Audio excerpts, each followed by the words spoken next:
Wassalatu wassalamu ala rasulillah wa ala alihi wa sahbihi wa mawalah wa man ittaba'ah.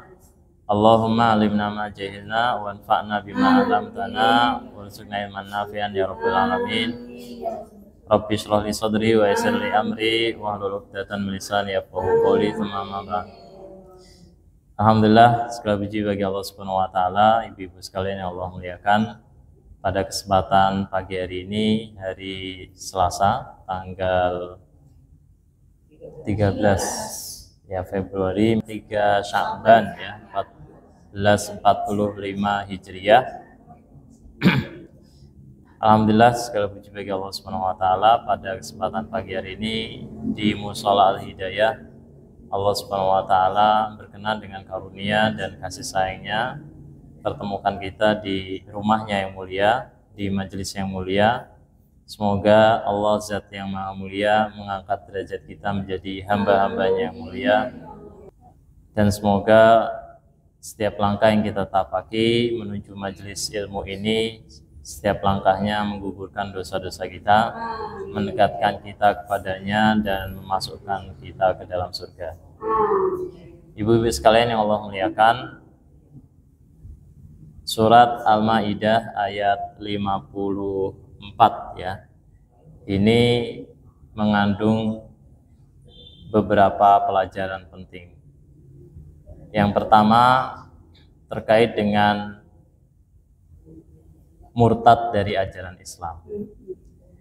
Kita belajar dari ayat ini, Ibu sekalian, bahwa Islam itu adalah karunia dan nikmat yang paling besar yang Allah Subhanahu wa taala berikan kepada hamba-hambanya. Sebab hidayah keimanan, hidayah Islam itu yahdihi may yasha. Allah memberikan petunjuk kepada siapa yang Ia kehendaki. Jadi tidak setiap hamba itu Allah Subhanahu wa taala kehendaki semuanya itu beriman kepada Allah Subhanahu wa taala. Hanya orang-orang yang Allah kehendaki saja ia beriman dan masuk Islam. Oleh karenanya patut bagi seorang muslim itu berbahagia dan bersyukur dan mensyukuri nikmat yang paling besar ini. Rasulullah Allah Subhanahu wa taala dalam satu ayatnya mengatakan, "Qul bi fadlillahi wa bi rahmatihi fabidzalika falyafrahu wa khairum mimma yajma'un." Katakanlah bi fadlillahi, dengan karunia Allah, wa bi rahmatihi, dan dengan kasih sayang. Sebagian ahli tafsir menafsirkan fadlillah ini, karunia Allah ini adalah al-Islam, yaitu agama Islam. Wa bi rahmatihi, dan dengan kasih sayangnya. Kasih sayang ini sebagian ahli tafsir menafsirkan adalah Al-Quran, yaitu dengan diturunkannya Al-Quran sebagai pedoman hidup seorang muslim. Fabidzalika, maka dengan hal itu, falyafrahu, maka hendaklah kalian berbahagia, hendaklah mereka berbahagia. Bahagia nggak, Bu? Bahagia ya. Ya, setiap kali sedih, kita sedih karena ada masalah, karena ada utang, karena dicela oleh orang lain, karena berbagai hal ya, kesedihan-kesedihan yang mungkin karena musibah-musibah yang sifatnya duniawi. Maka ingatlah bahwasanya Allah memerintahkan kita untuk bahagia, Bu. Kenapa? Karena bifadlillahi, dengan karunia Allah, itu dengan keislaman kita. Ya, baik. Dan di antara bentuk murka Allah Subhanahu wa taala itu ketika Allah mencabut hidayah Islam dari diri seseorang. Na'udzubillahi min dzalik. Maka Allah telah mencabut nikmat yang paling besar yang Ia berikan kepada hambanya, yaitu ketika Dia mencabut nikmat Islam dari seorang hambanya. Na'udzubillahi min dzalik. Semoga kita terjaga ya dari dicabutnya nikmat Islam dari diri kita. Ya, maka orang-orang yang lock out ya, keluar dari ajaran Islam, itu dalam bahasa Arab disebut dengan orang yang murtad. Ya, murtad itu irtadda yartaddu, artinya kembali. May yartadda minkum an dinihi, orang yang di antara kalian kembali dari agamanya. Maksudnya dia keluar dari agama Islam, ya, keluar dari ajaran Islam ke agama yang lain atau jadi ateis misalnya, tidak beragama sama sekali. Ya. Allah Subhanahu wa taala mengancam ya orang yang murtad dari ajaran Islam itu bil qatli, dengan dibunuh. Jadi hukuman bagi orang yang murtad dari ajaran Islam itu adalah dibunuh. Tapi gini Bu, ya persoalannya nggak mudah. Murtad itu dia bisa jadi bil lisan, dengan lisan, atau bil qalbi, dengan hati, atau bil jawarihi, dengan perbuatan. Ya, murtad dengan lisan ya ketika seseorang dengan penuh keyakinan ya mencela Allah Subhanahu wa taala, mencela Rasulullah SAW, atau menyatakan dia kufur atau telah murtad dari ajaran Islam. Ya, murtad dengan hati bisa juga Bu. Ya, orang murtad ya dengan hatinya ketika meskipun dari sisi lisan dia tidak, yaitu orang-orang munafik. Ya, dia tidak mengakui Allah Subhanahu wa taala, dia tidak beriman kepada Rasulullah SAW. Ya, meskipun dari sisi perbuatannya dia sholat, dia menunaikan zakat, ya, tapi ya mengingkari di hatinya, dia mengingkari, maka dia murtad dari hatinya, ya, atau murtad dari perbuatannya, ya, menyembah berhala, ya, melakukan berbagai perbuatan-perbuatan syirik, atau memerangi kaum muslimin, ya, memerangi kaum muslimin. Nah, ini murtad. Kemudian murtad dari ajaran Islam ini jauh lebih buruk dibandingkan al-kufrul asli, dibandingkan orang kafir yang dari asalnya kafir. Ya, jadi orang yang murtad dari ajaran Islam itu jauh lebih buruk dibandingkan orang kafir asli, karena orang kafir itu terbagi menjadi dua. Ya, al-kafir al-asli, orang yang kafir pada asalnya, dari sejak kecil dia tumbuh dalam kekufuran, ya. Dan orang yang kafir setelah sebelumnya dia masuk Islam.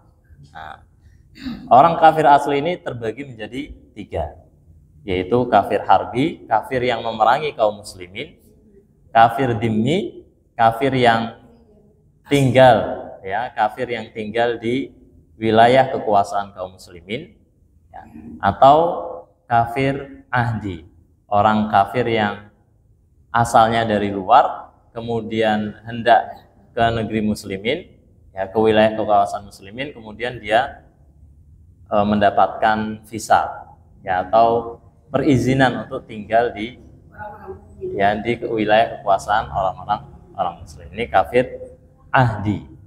Nah, dari ketiga jenis kafir asli ini yang boleh dibunuh adalah kafir harbi, kafir yang memerangi kaum muslimin. Seperti siapa? Ya, orang-orang Zionis Israel. Ya, mereka datang ke wilayah kekuasaan kaum muslimin di Palestina untuk memerangi saudara-saudara kita di Palestina.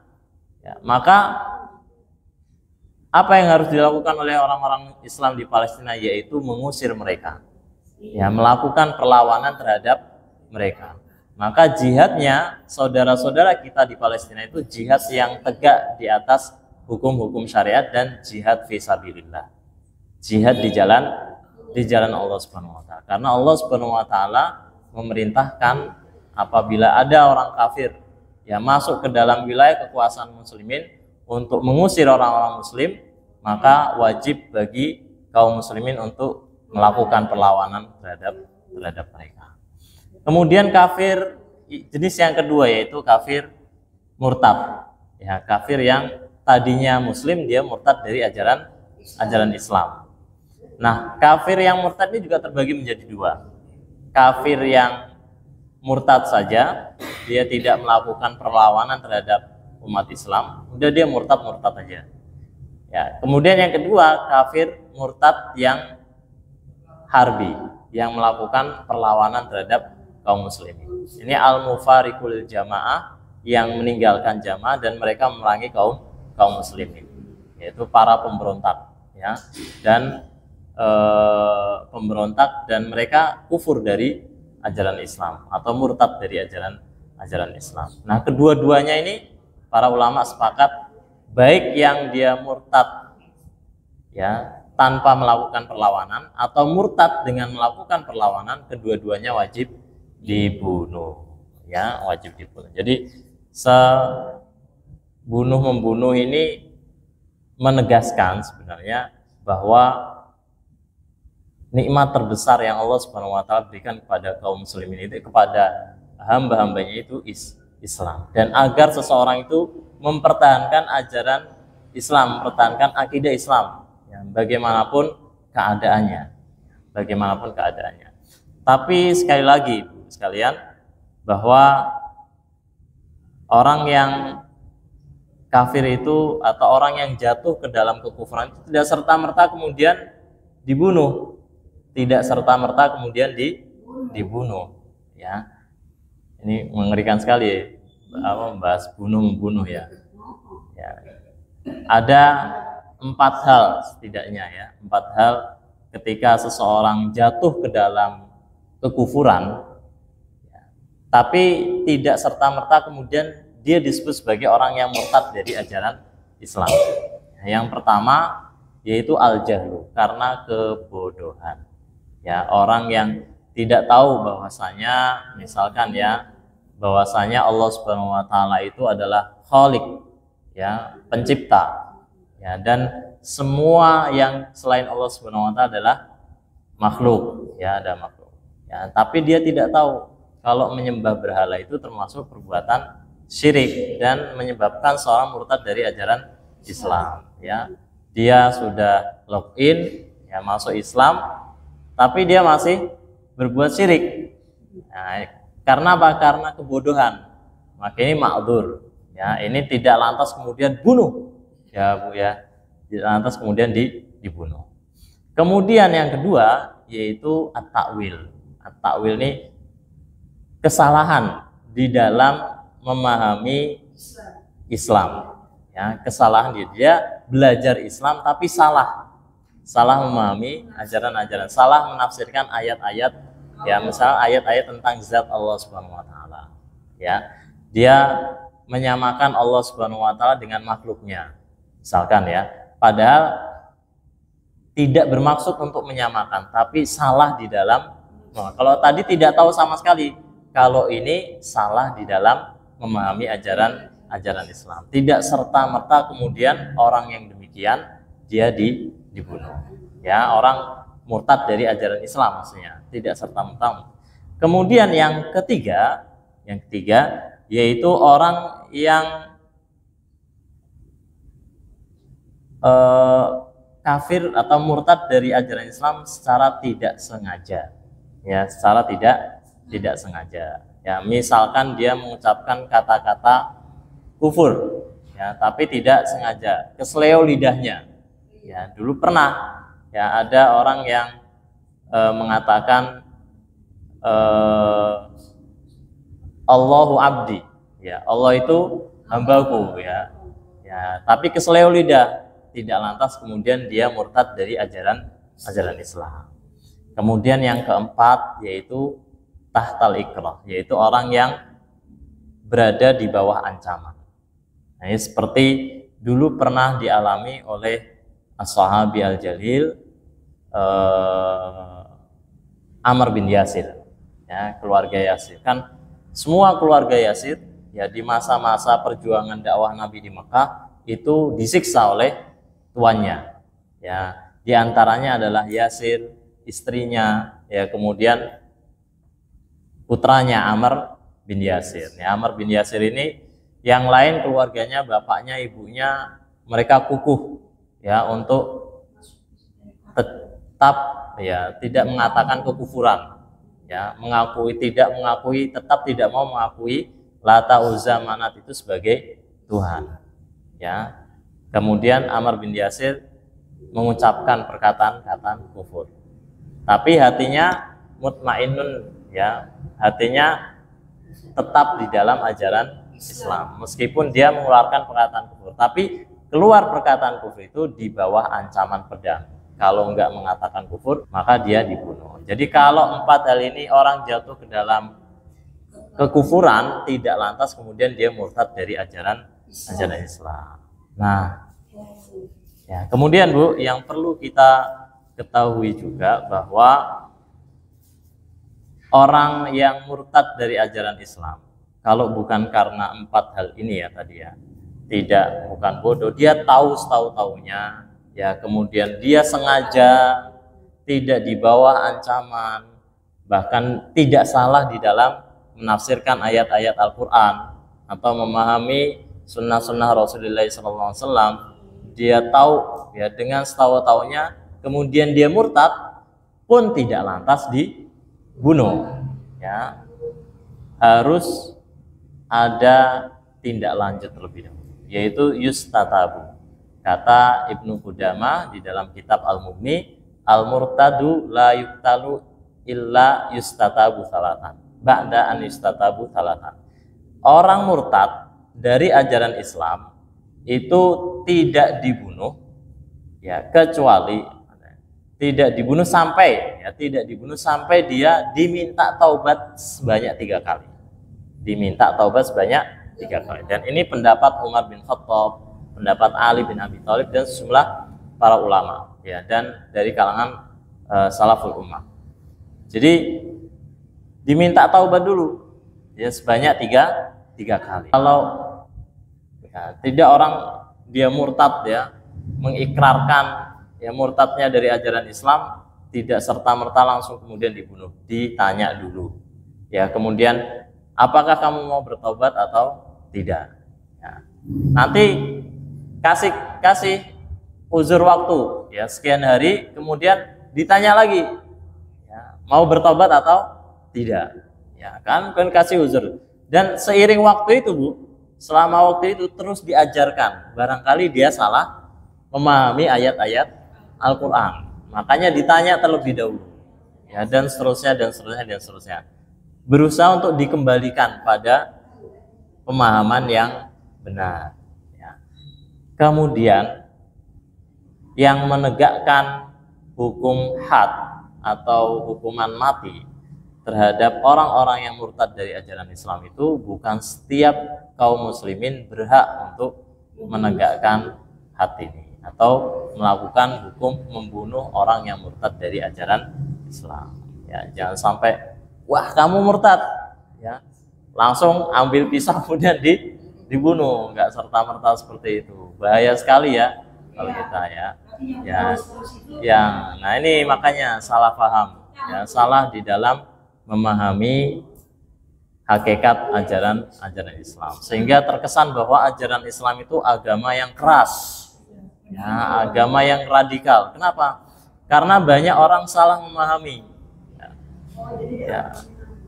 Ketika memahami ayat man baddala dinahu faqtuluhu, barang siapa yang menukar agamanya maka bunuhlah, ya. Kemudian dilihat bahwasanya ini orang kafir, ya, kemudian dibunuh, ya. Faqtuluhum haitsu saqiftumuhum, ya, bunuhlah mereka di mana kalian mendapati mereka.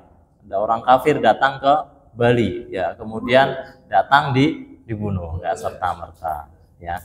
Kenapa? Karena hukum membunuh ini itu berada di bawah wewenang penguasa, ya. Jadi kalau penguasa menegakkan hukum syariat Islam, ya, maka kemudian dia memerintahkan untuk membunuh orang murtad, ya, maka dibunuh.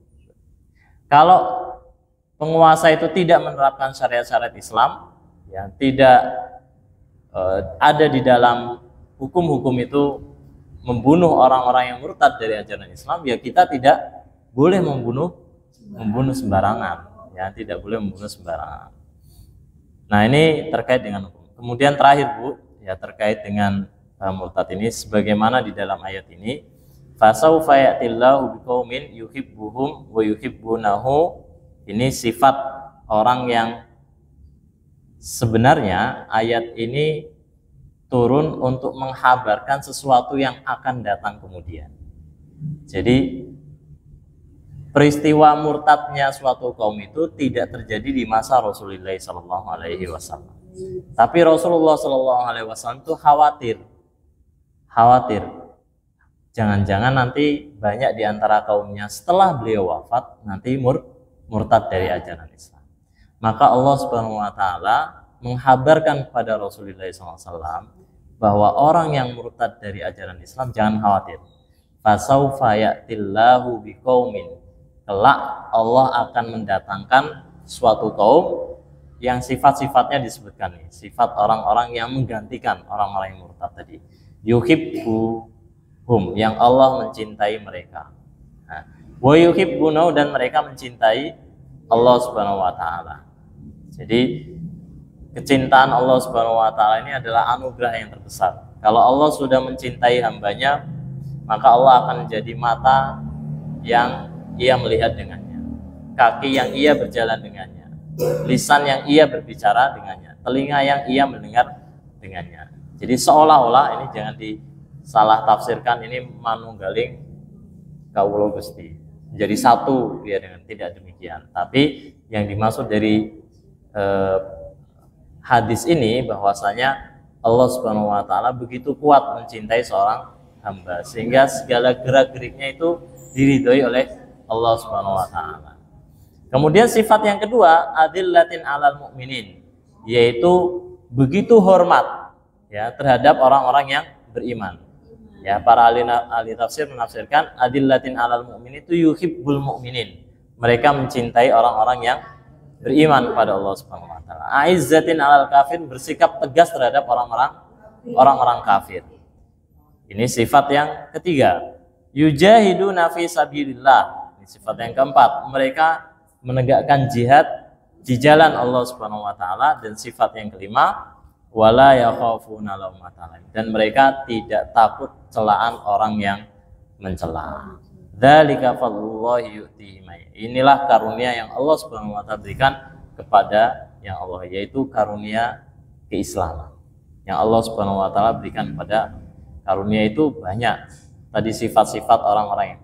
Jadi ayat ini turun sebenarnya menghabarkan apa yang akan terjadi kemudian setelah wafatnya Rasulullah SAW.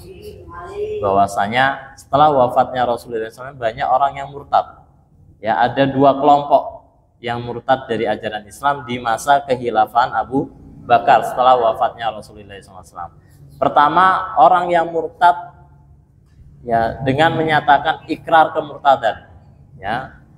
Kemudian yang kedua, orang yang murtad karena menolak membayar zakat.